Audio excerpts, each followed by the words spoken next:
Our next City Council Speaker, Mr. Elijah Diaz.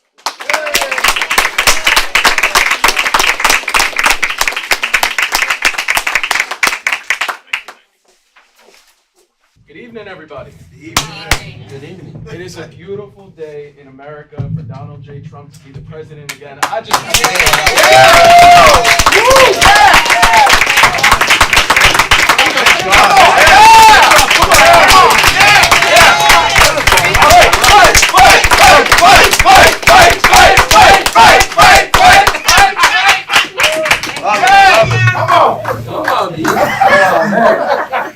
As excited as I am, first and foremost, I'm sorry, my name is Elijah Diaz. I'm running for City Council in District 45. Now, why is that important? Well, it's important because at 22 years old, I become the youngest Republican candidate, not yet on the ballot, but will be on the ballot, and representing the Republican Party.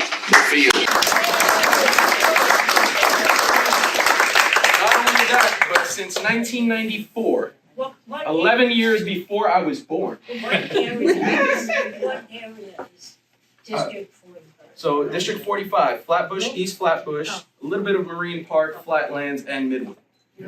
Thank you. 11 years before I was born, my district was incorporated. Not a single Republican has been in the race. Wow. Ever. Wow. I'm the first one. It's the 22-year-old to represent the Republican Party. Good for you.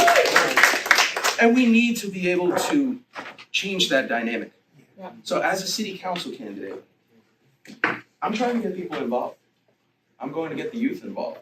Right now, as it stands, we've flipped 25 Democratic voters to either the conservative or the Republican line, and that is truthfully the best possible thing that we could have done in Flatbush, Brooklyn. 33 years, not a single Republican. And it takes for a Puerto Rican, first and foremost, I'm Puerto Rican, I'm a proud Latino, proud Brooklynite, grew up, went to Midwood High School, always have been a Republican candidate since I was 18 years old. Donald Trump was the first person that I was able to vote for.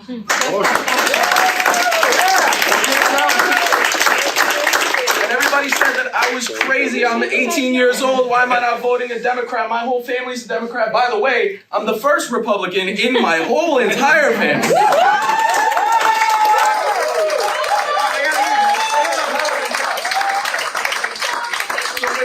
what this means to me, it says Brooklyn's historic candidate. What this means to me is that we're making a change here in Brooklyn.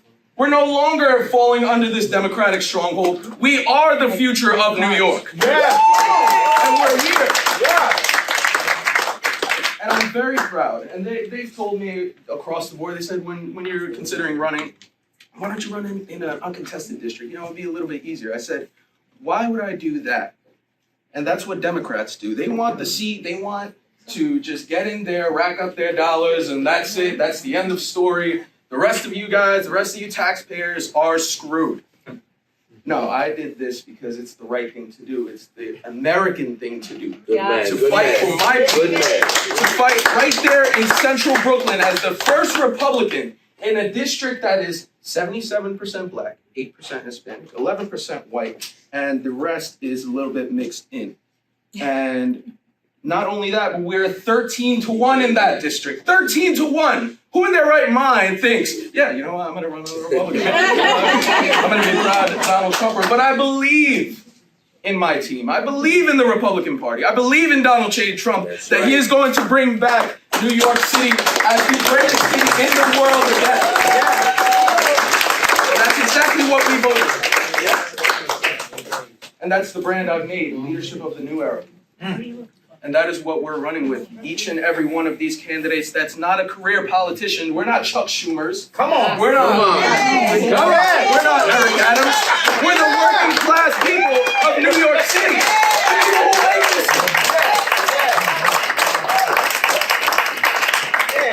I'm known as the common sense small business candidate. At 19 years old, I dropped out of John Jay College. I went to John Jay College. I went to Purchase College, and I dropped out because of the liberal propaganda, and they forced the vaccines upon us. when I was playing baseball, we're 30 feet, 40 feet apart. Not only did we have to be vaccinated, not only did we have to be masked 30 feet apart, but we couldn't even go to school online if we weren't vaccinated. They would not allow it, and they would not return our tuition.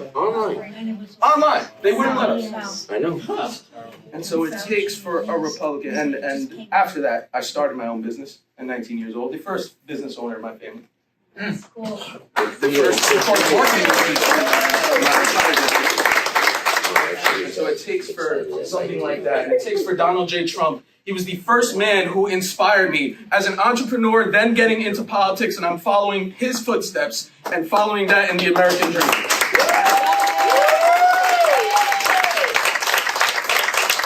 A lot of people may say, I'm 22 years old, you don't know anything about politics, you don't know anything about the world.